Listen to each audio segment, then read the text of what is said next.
Vamos a abrir nuestra Biblia entonces en Efesios 4, versículo 11. Vamos a seguir entonces con este tema, esta profundización, digamos, en el libro de Efesios. Y vamos entonces a partir de donde quedamos la semana pasada. Amén.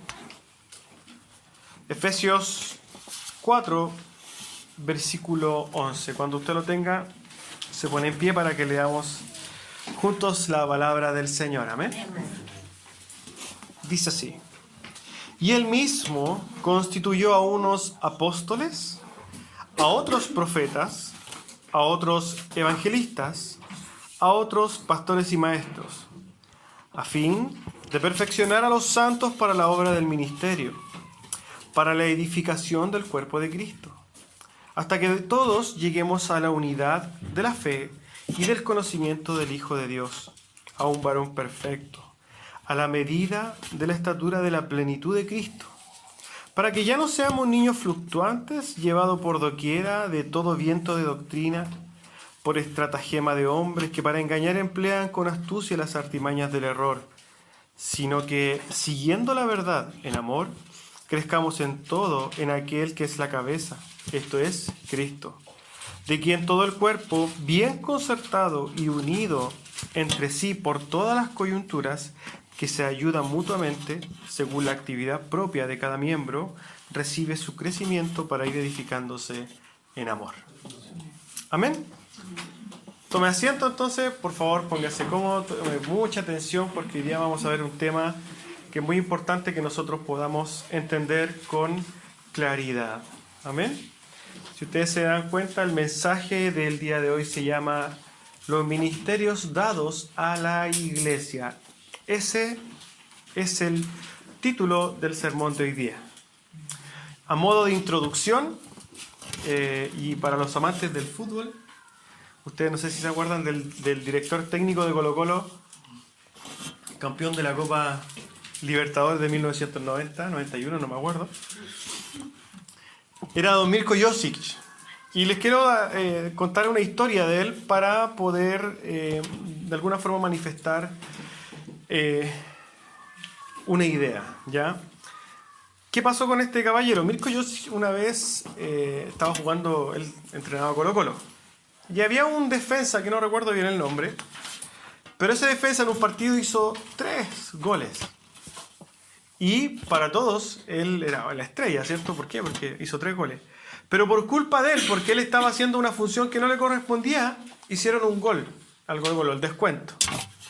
Entonces Mirko Josic, enfurecido, lo sacó. Y esta historia la cuenta el asistente de Mirko Josic de ese entonces, y le pregunta: ¿por qué lo sacaste a este jugador si al final hizo 3 goles? Y Mirko le dijo: porque él está haciendo algo que yo no le mandé a hacer. Y eso era lo que a Mirko Josic, por más que hubiera sido ante el ojo de Dios mucho éxito, para lo que él lo trajo a ese lugar, él no lo estaba cumpliendo. Entonces Mirko lo sacó. Esto nos enseña algo, y tiene que ver mucho con lo que vamos a hablar hoy día. Los ministerios son funciones dadas por Dios, y hay que ejercerlas como el DT, en este caso Dios, determinó que se hicieran. ¿Cuál es el problema de esto? Es que la historia ha errado terriblemente, porque ha llevado a cabo estos ministerios, sobre todo en este tiempo, muy mal. Podemos entender que los apóstoles y profetas lo hicieron muy bien, pero de ahí en adelante hemos estado haciendo las cosas mal. ¿Amén? Bueno, en cuanto al contexto vamos ya al contexto de Efesios y sobre todo este capítulo, ¿cierto?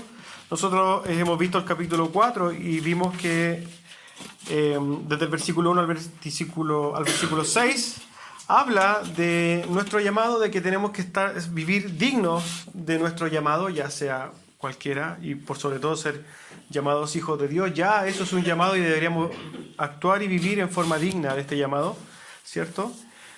Y siempre en pos de la iglesia. Fíjese lo que habla todo el capítulo 4 y lo que hemos visto, alcanzado a ver el capítulo 4. Que todo lo que nosotros podamos hacer tenemos que entregarlo en pos de la unidad y la prosperidad de la iglesia.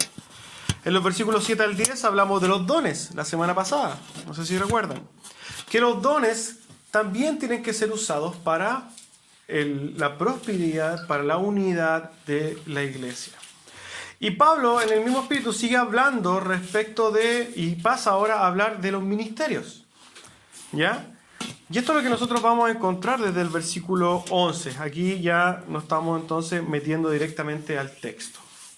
Versículo 11 dice así: y él mismo constituyó a unos apóstoles, a otros profetas, a otros evangelistas y a otros pastores y maestros.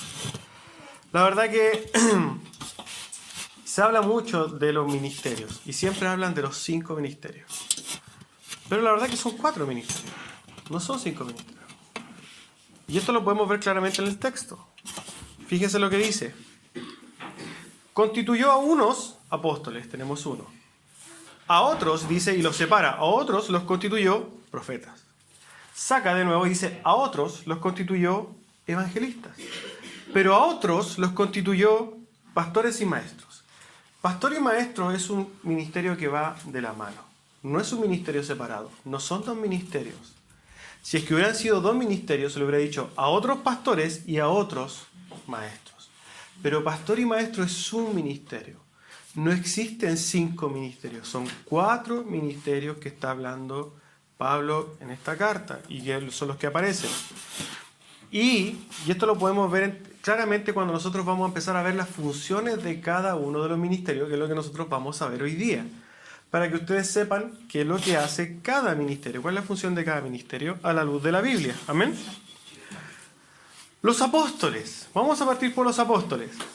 Los apóstoles, ¿cierto? La palabra griega apóstolos significa simplemente enviado, delegado, mensajero, ¿cierto? Pero ellos cumplían o tenían una particularidad, algo que era propio de los apóstoles, que ellos tenían una función específica dada por Dios. Ahora, el día de hoy, si usted se mete a las páginas de internet a buscar mensajes y se mete todo este ministerio apostólico, muchos defienden decirse apóstoles porque se supone que ellos también son enviados. Pero hay una diferencia entre lo que la palabra puede decir enviado y el ministerio propiamente tal. Entonces, porque la verdad las cosas, todos somos enviados, ¿o no? Pero no todos somos apóstoles. Yo podría defender y decir, yo soy apóstol. ¿Por qué? Porque fui enviado. Bueno, mi hija también puede ser apóstol. ¿Por qué? Porque también fue enviada. Nosotros no podemos darnos una posición respecto de alguna de las cosas las cuales nosotros fuimos llamados, fuimos elegidos, ¿cierto? No podemos dar un nombre por eso. El apóstol es un llamado específico en una época del tiempo específica y la verdad que los apóstoles tienen ciertas, digamos, condiciones para poder ser llamados apóstoles. Esas condiciones nosotros las podemos ver en Hechos 1, versículo 21. No sé si usted quiere buscar su Biblia, si tiene el tiempo para hacerlo. Vamos a leer, o yo les voy a leer, Hechos 21 al versículo 26. Si usted lo escucha bien, si es que no, toma atención. Hechos 1, versículo 21 al versículo 26. Y dice así: es necesario, pues, que de estos hombres que han estado junto con nosotros todo el tiempo que el Señor Jesús entraba y salía entre nosotros, allí ya tienen ustedes una condición. Tendría que haber sido un hombre que hubiera estado junto con los apóstoles todo el tiempo en el ministerio de Cristo.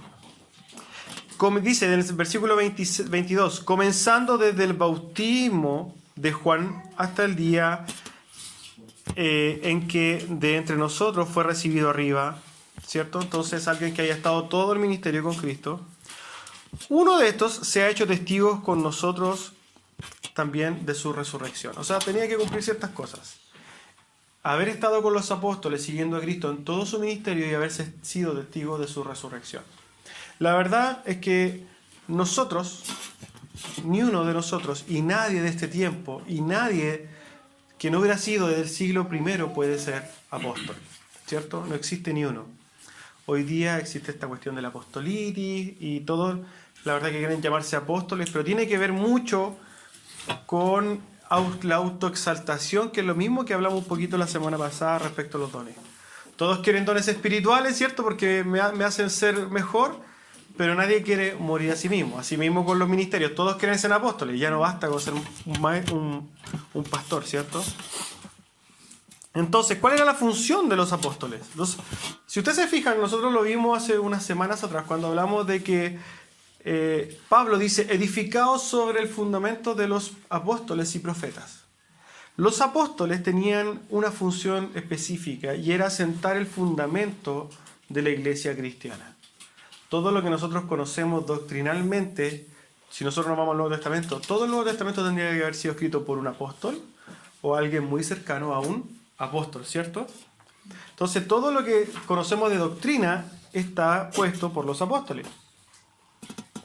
Estamos hablando del Nuevo Testamento. Entonces, los apóstoles en su apogeo, cuando estuvieron, eran testigos de Cristo, de la obra de Cristo, tenían ciertas características, ellos tenían dones de sanidades, de milagros, etc. Y aparte ellos cimentaron la doctrina del Nuevo Testamento. Eso ya no está. Y nosotros tenemos que hacernos ciertas preguntas. Si existieran hoy día los apóstoles, entonces ¿tendríamos una Biblia cerrada ya? No. Y es tan así, esto es tan verdad, que por ejemplo uno de los herejes más grandes del momento, que se llama Guillermo Maldonado, él se autonombra apóstol, y él dice que la Biblia no es suficiente, que ya es necesario que empecemos a escuchar nuevas revelaciones y dejemos que el Espíritu empiece a fluir y a hablar cualquier cabeza de pescado, ¿cierto? Nosotros podemos comprender que la Biblia ya está cerrada y la palabra de Dios ya está puesta, y ese es nuestro fundamento. Por eso nosotros creemos en el principio de sola escritura, porque entendemos que nuestra única fuente de autoridad y práctica es la Biblia, ¿cierto? Entonces ya no está vigente este ministerio, no hay apóstoles el día de hoy. ¿Estamos claros con eso, cierto? Entonces cuando alguien llega y yo soy el apóstol, ya empieza a dudar, esto no está bien. El segundo ministerio que nombra Pablo habla de los profetas. Y si también nos vamos a lo que está hablando en el mismo libro, Pablo anteriormente dice, edificados sobre el fundamento de los apóstoles y profetas. ¿Por qué? Porque en cuanto hablamos de los profetas, vamos a hablar de dos cosas de los profetas. Primero, el ministerio de profeta, y lo otro es el don de profecía, que son cosas diferentes. Pablo aquí está hablando del profeta del Antiguo Testamento, aquel que también fue el que puso el cimiento. Nosotros entendemos que el Antiguo Testamento, ¿por qué fue escrito? Por profetas, ¿cierto? Y el Nuevo Testamento fue escrito por apóstoles, digamos, resumiéndolo claramente.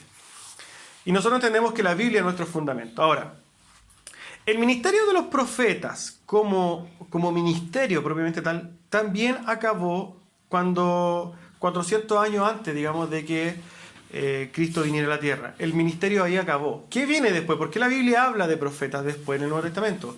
Porque eso hace alusión al don de profecía, no al ministerio de profeta. Si nosotros tuviéramos el ministerio de profetas, ya no sería el último libro aquel que se escribió 400 años antes de que apareciera Cristo, ¿cierto? Podríamos estar siguiendo escribiendo libros. ¿Por qué? Porque existirían nuevos profetas. Esa función ya también cesó. Entonces, como ministerio se desarrolló en el Antiguo Testamento, pero en el Nuevo Testamento lo podemos ver como un don que también Dios usó en la iglesia primitiva. Ahora, fíjense esto.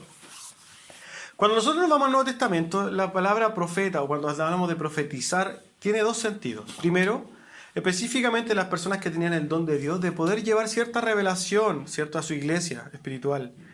Pero también se usa mucho al hablar, digamos, al predicar la palabra. Hay un pasaje en específico donde Jesús hace una aseveración y cuenta una historia, dice, hablando de los fines de los tiempos, dice que en aquellos tiempos muchos vendrán y me dirán, Señor, Señor, ¿acaso nosotros no profetizamos en tu nombre y no echamos fuera demonios en tu nombre, ¿cierto?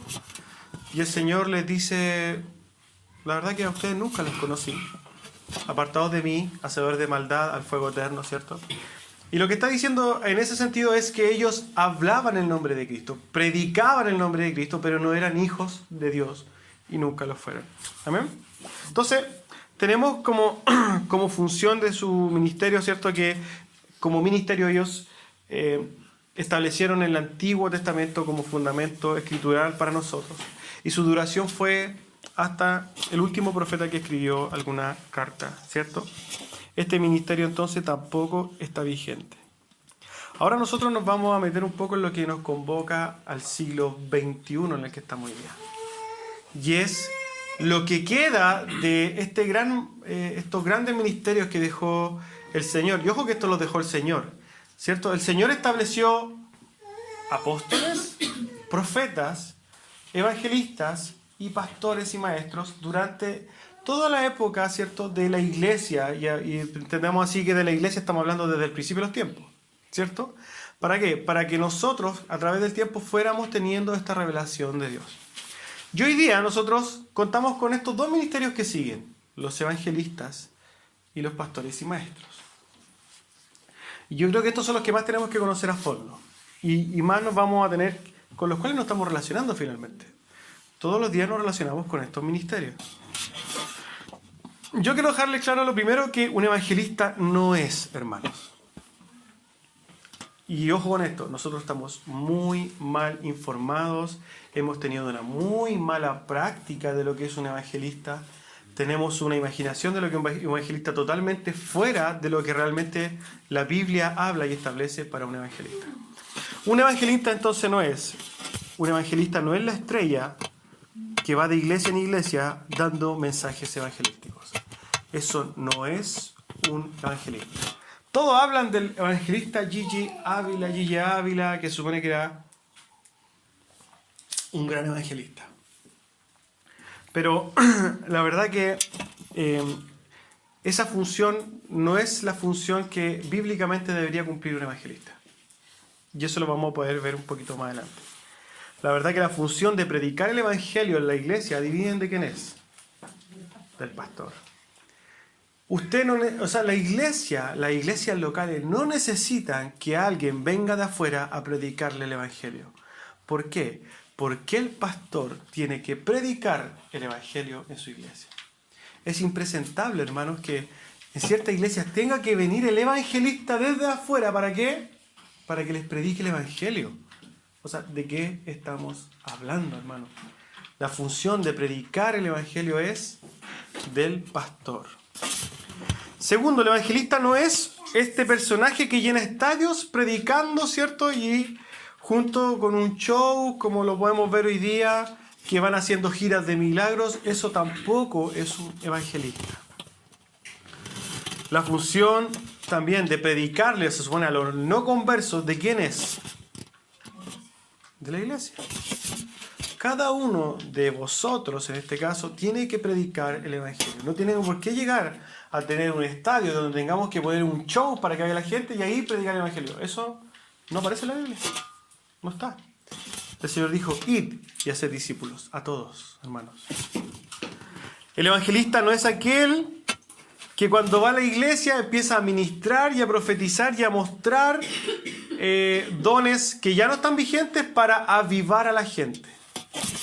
Ustedes se dan cuenta que, por ejemplo, en las iglesias pasa, en muchas iglesias donde nosotros veníamos, empieza por así, una curva espiritual, digamos, que va cada vez descendiendo hasta que viene la visita y anima a la iglesia y después desciende de nuevo, sube. Eso no es así. ¿Por qué? Porque la función del pastor y lo que hace la palabra básicamente es animarlos siempre. Una iglesia que está sometida a la palabra de Dios no tiene por qué estar desanimada, hermanos. Todo lo contrario, tiene que estar animando a los demás, ¿cierto? Entonces el evangelista tampoco no es el que va a corregir la doctrina de una iglesia en iglesia, ¿cierto? También vemos esto, que lamentablemente los evangelistas van de iglesia en iglesia y hablan de doctrina, y empiezan a hablar y muchas veces hablan lo diferente del pastor, ¿cierto? Y la gran mayoría no todos, pero la gran mayoría de los evangelistas tienen pésima doctrina. La verdad que el encargado de poner la doctrina en la iglesia, ¿quién es? El pastor. Vamos a ver cuál es la función específica del evangelista.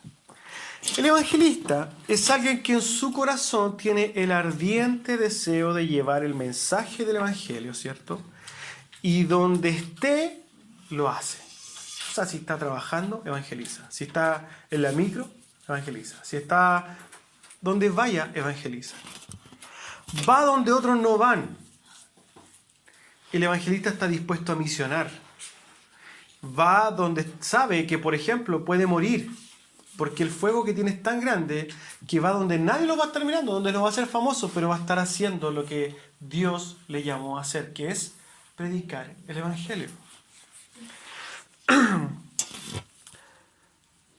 Va, digamos, a la batalla. ¿Saben qué? Si nosotros pudiéramos catalogar a un evangelista, ¿qué es lo que es? Yo creo que una buena definición es un alimentador de la iglesia local.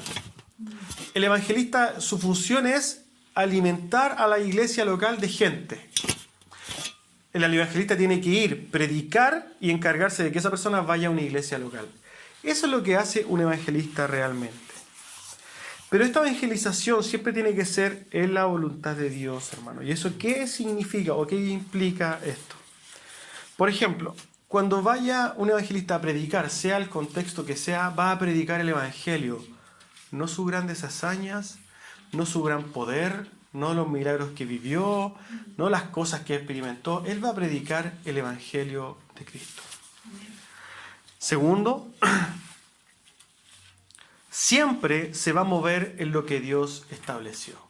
Por ejemplo, y este es uno de los casos que siempre nosotros vemos con las mujeres, ¿cierto? El Señor dice, yo no permito que una mujer enseñe, ¿cierto? Y ejerza poder sobre un hombre. Cuando una mujer se para en el púlpito es un ejercicio de poder y de enseñanza. Eso es ante la antivoluntad de Dios. Entonces, una mujer que tenga este don de evangelista, ¿cierto? No puede ir a predicar a una iglesia donde estén hombres. Tiene que hacerlo donde estén mujeres o adolescentes. Siempre tiene que moverse en la voluntad de Dios. Y fíjense que esto es súper importante, que el evangelista del siglo XXI ha perdido totalmente. El evangelista tiene que vivir, predicar el evangelio para la gloria de Dios, no para su gloria propia. Amén. Y esto, si usted se empieza a informar un poquito de cómo se mueve el ministerio evangelístico, se va a dar cuenta que esto es puro ego. Es puro ego, hermano. Gigi Ávila es casi un dios para mucha gente. Es intocable. Y la verdad que tenía una pésima teología Gigi Ávila, pero pésima. Yo creo que una de las peores teologías, y toda la influencia que hizo, al final hizo más daño que bien. ¿Por qué? Porque lo único que hizo es confundir a todo el pueblo latinoamericano pentecostal. O sea, si nosotros pudiéramos recibir, por más que el ministerio de Gigi Ávila hubiera sido de muy buena intención, fue pésimo para la iglesia al final. Y eso usted no se lo puede decir a un pentecostal, porque puede que lo asesine en el intento. ¿Ya? Entonces estamos claros cuál es la función de un evangelista. Cómo debe moverse un evangelista. ¿Y qué es lo que hace un evangelista? La palabra lo dice, evangelizar. ¿Ya? Y después llegamos a los pastores y maestros. Y también lamentablemente se ha tergiversado, se ha malentendido, se hace una mala práctica de la relación del pastor, se hace un mal ejercicio del pastorado en muchos lados. Y nos vamos a ir ciertamente a las funciones del pastor. Primero, y esto lo vamos a hacer con Biblia, ¿cierto? Quiero que abra su Biblia en Hechos 6, y esto lo voy a acompañar yo. Hechos 6, versículo 1 al 4.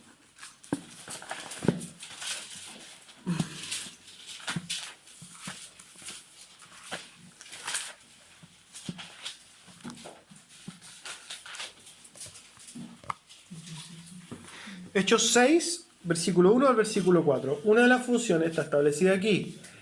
Enseñar y orar. Hechos está justo después de los 4 evangelios. Hechos 6, versículo 1 al versículo 4 dice así. En aquellos días, como creciera el número de los discípulos, hubo murmuración de los griegos contra los hebreos, de que las viudas de aquellos eran desatendidas de la distribución diaria.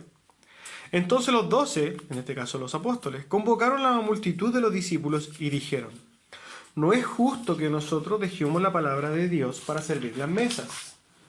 Buscad pues, hermanos, de entre vosotros a 7 varones de buen testimonio, llenos del Espíritu Santo y de sabiduría, a quienes encarguemos este trabajo. Y nosotros persistiremos en la oración y el ministerio de la palabra. Uno de los primeros y la función primordial del pastor es encargarse de la oración y de la palabra, ¿cierto? De enseñar. Y las demás funciones las podemos ver claramente en el libro pastoral que es de 2 Timoteo, que yo le voy a pedir que lo abra y se quede ahí porque hay algunos pasajes que nosotros vamos a poder ver en 2 Timoteo.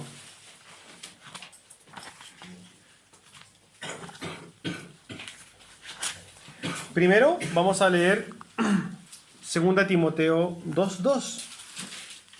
Una de las otras funciones de un pastor es preparar. 2 Timoteo 2:2 dice: lo que has oído de mí ante muchos testigos, esto encarga a hombres fieles que sean idóneos para enseñar también a otros. Un pastor, y esto que también muchos pastores no hacen, que son pastores eternamente y cuando mueren no deja a nadie. Este fue, por ejemplo, el error que cometió Josué, ¿cierto? Que vivió todo y no preparó a nadie. La verdad que la función de un pastor es preparar a hombres idóneos para que ellos enseñen a otros. Esa es una función. 2 Timoteo 2:3, este es, digamos, capítulo 3. Habla de la protección que tiene que tener el pastor por sus ovejas. Esto se lo voy a leer yo porque es un poco largo.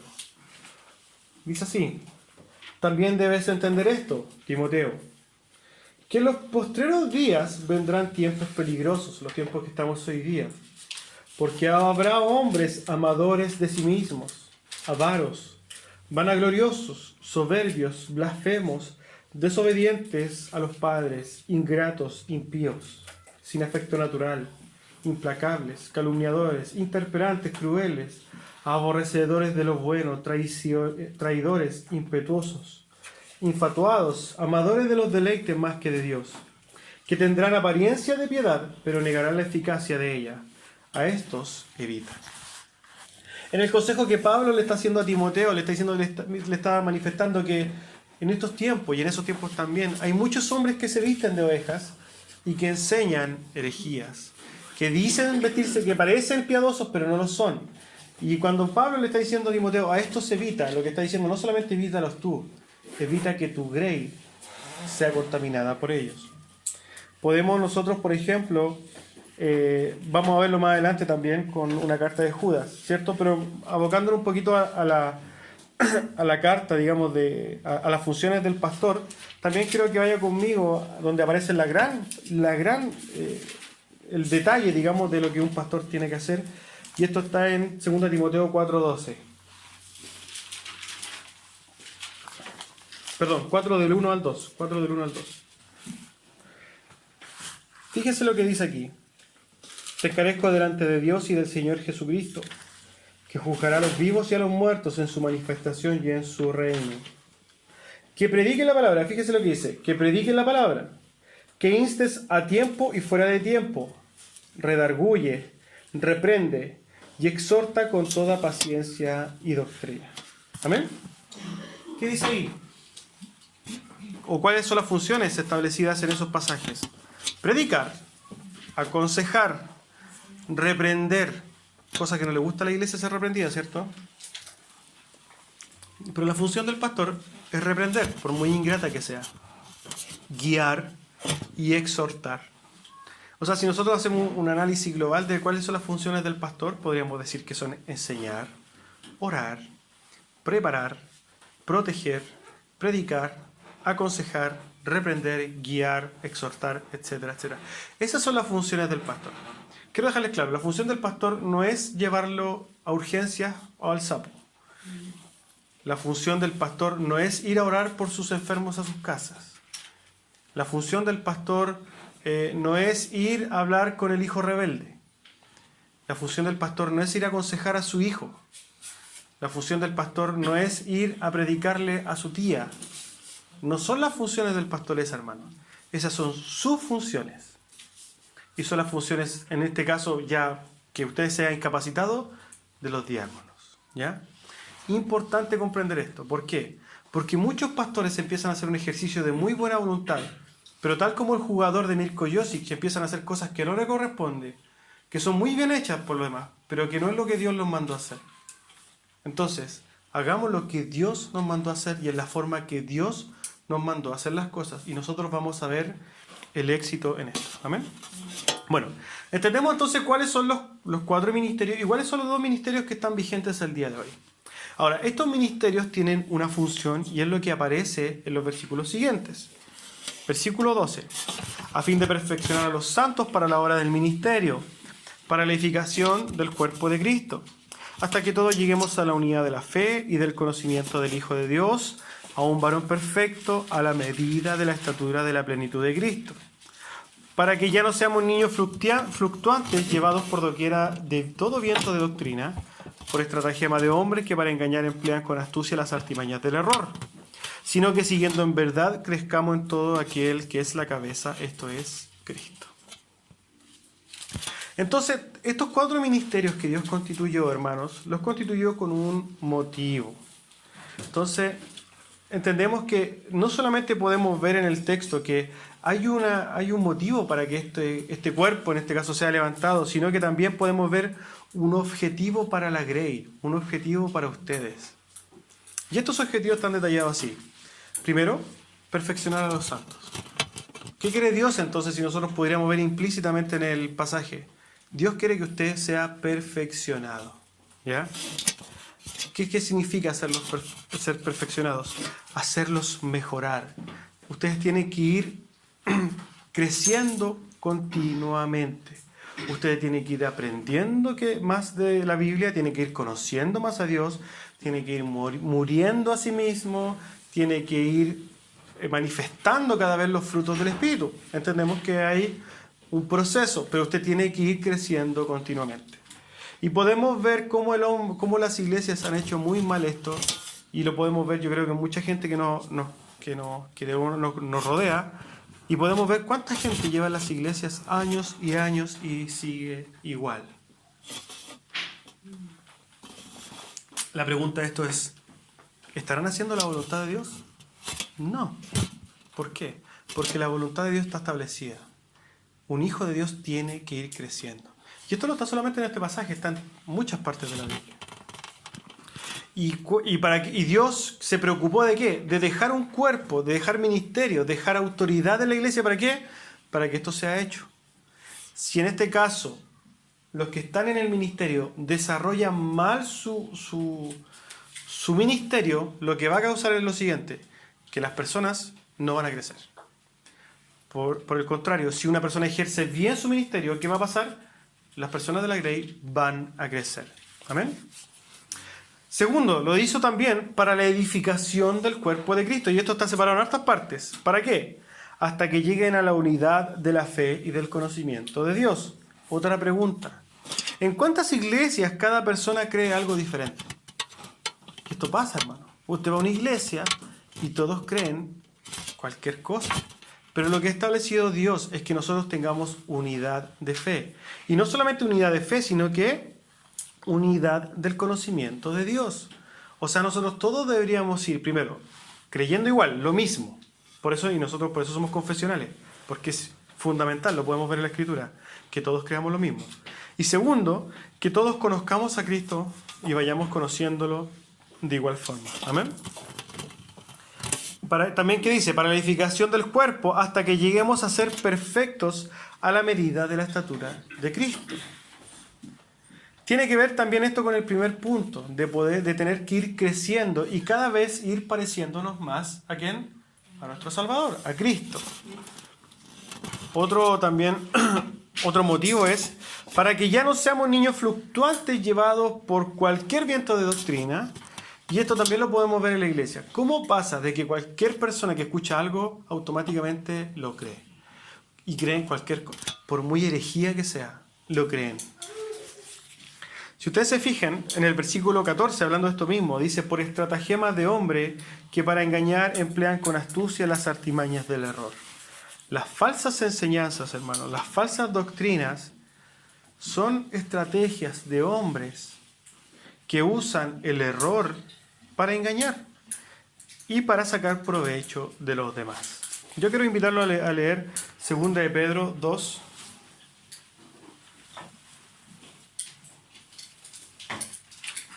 Y usted puede ver cómo esta preciosa palabra de Dios que fue escrita hace 2000 años es como si lo estuviera hablando, como si fuera escrito hace poco. 2 de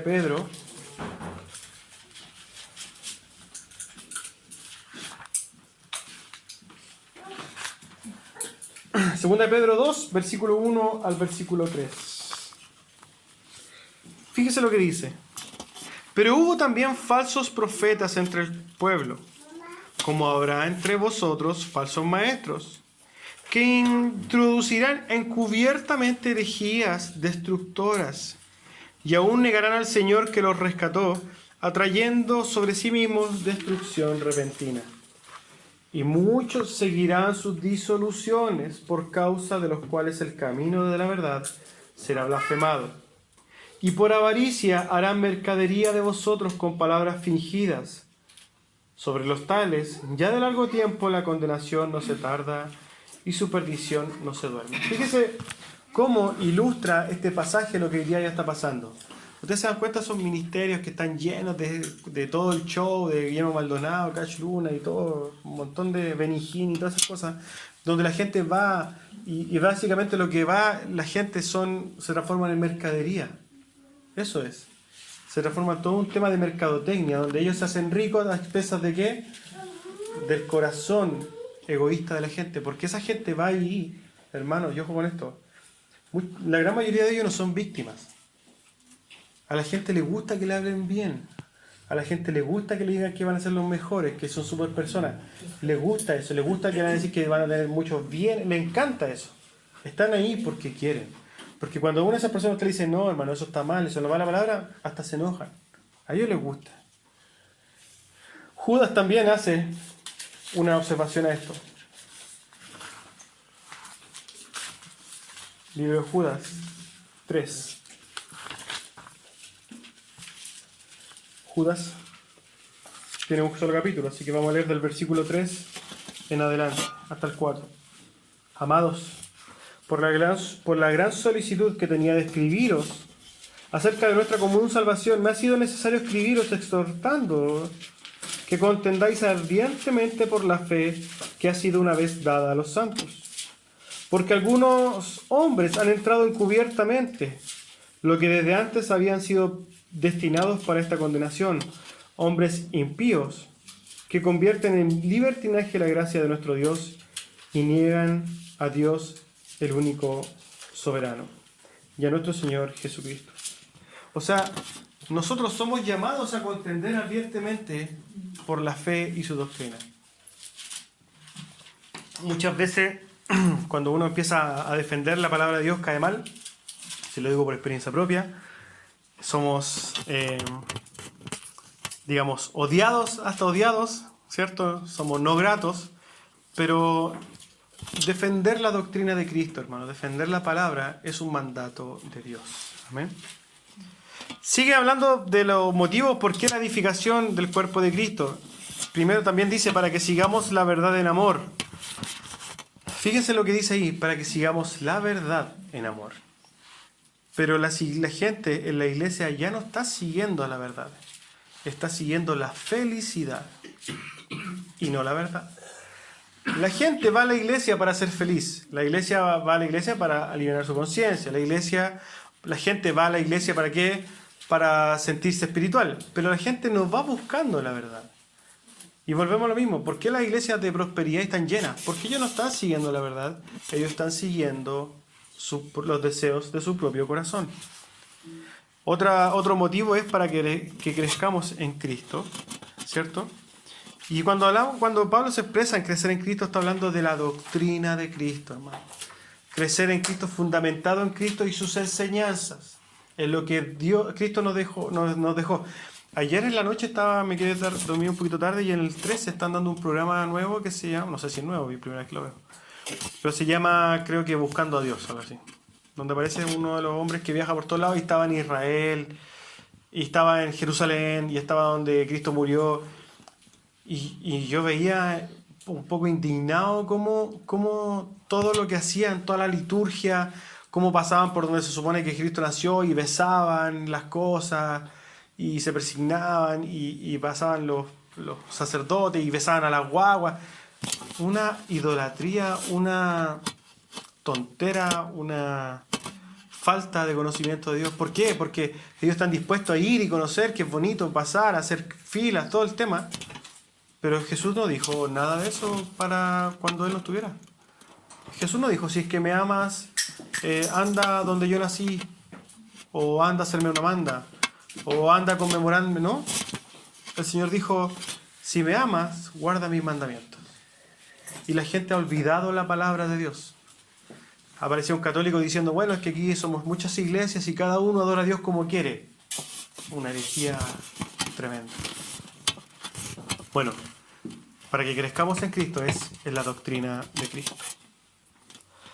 Cuando nos vayamos nosotros al versículo 16 dice lo siguiente: de que en todo el cuerpo, bien concertado y unido entre sí por todas las coyunturas que se ayudan mutuamente, según la actividad propia de cada miembro, recibe su crecimiento para ir edificándonos en amor. Cristo es la cabeza de la iglesia, ¿cierto?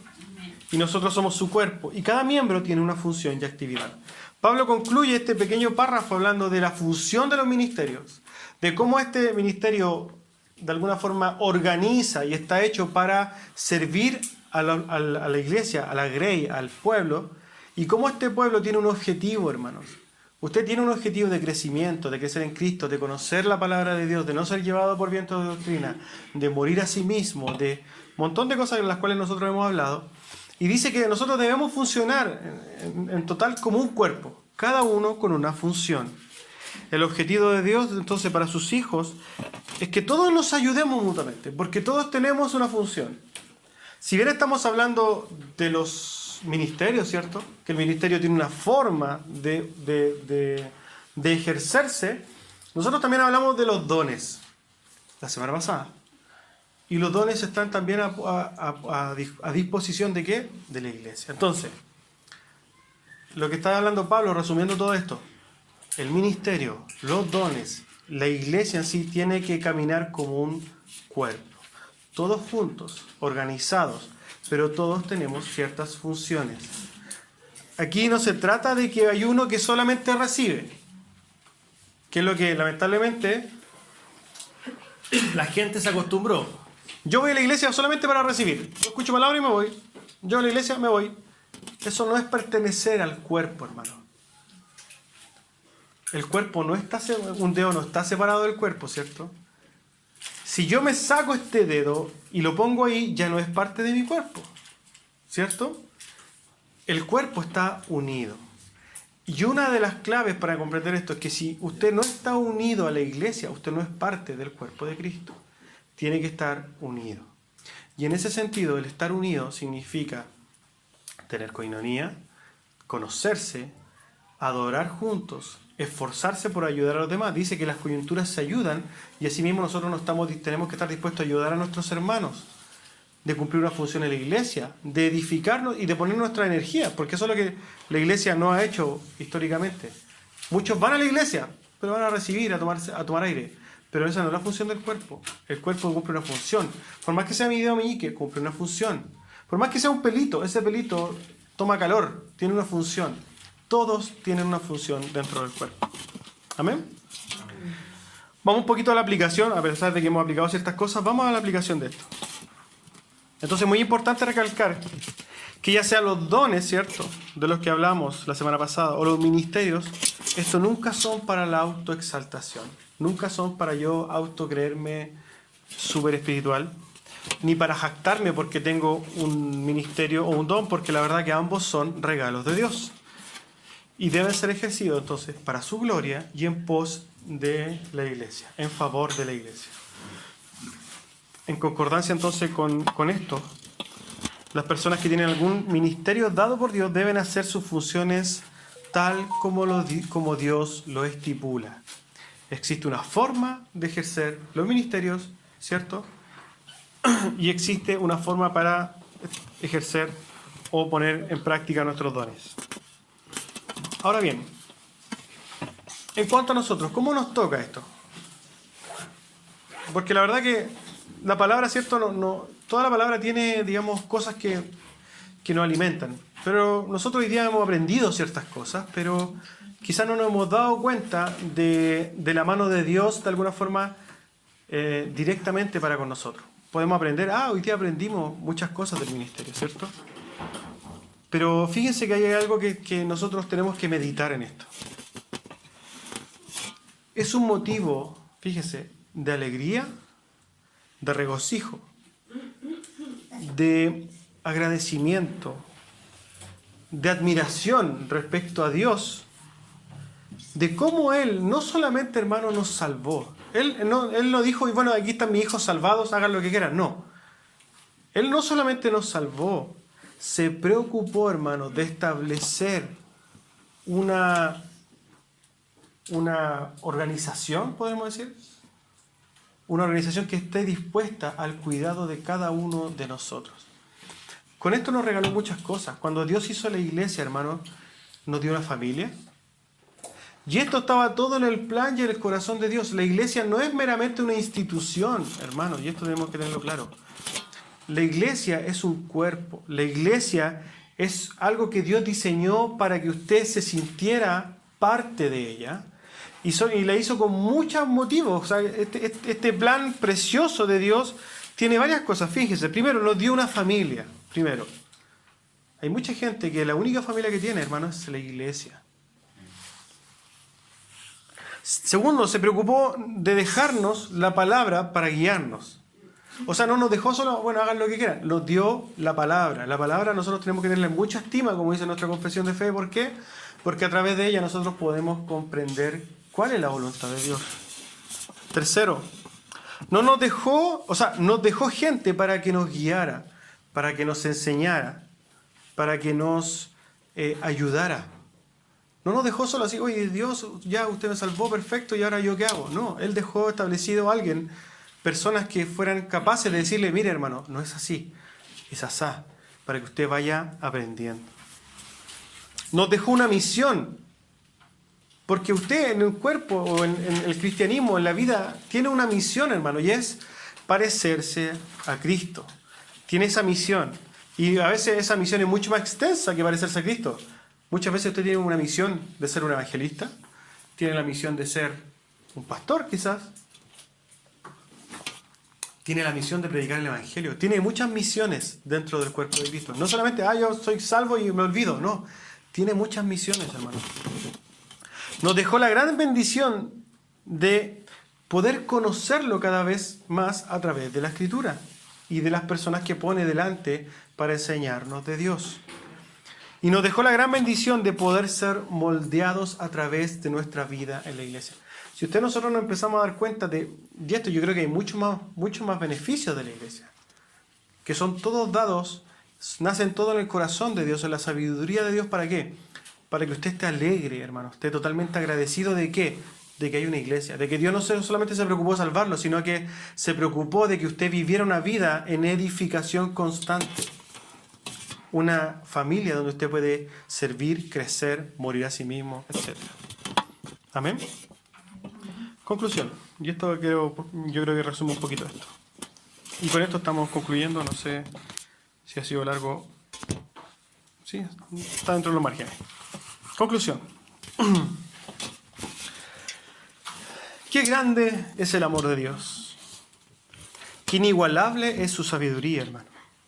Qué precioso su plan y precioso su obra. Qué inmenso su conocimiento, qué real es su sabiduría y su providencia. El diseño de Dios para su iglesia es realmente perfecto. No nos dejó solo como salvados en el mundo, sin la oportunidad de poder crecer, de tener un objetivo, de tener una familia, etc. Dios, junto con la salvación, nos dio muchísimas e incontables cosas. Cada vez que conocemos más a Dios y a su palabra, nos damos cuenta que las bendiciones de Dios son mucho más de las que creemos o imaginamos. Ahora bien, la forma de agradecer y honrar su preocupación es respetando, siguiendo y amando lo que Dios estableció. Obedecer a lo que Dios puso por delante es una forma de agradecer a Dios. También haciéndonos cargo de nuestro llamado o función dentro del cuerpo de Cristo. La verdad es que también son muchas las cosas que podemos hacer. No nos despreocupemos de lo que podemos aportar en la obra de Dios. No pensemos que no podemos hacer nada para la obra de Dios. No descuidemos esta salvación tan grande y hermosa. Pongamos todo de nuestra parte para glorificar a Dios con nuestros esfuerzos, recursos, sudor, disposición, etc. Porque indudablemente Dios merece eso y mucho más de nosotros. Amén.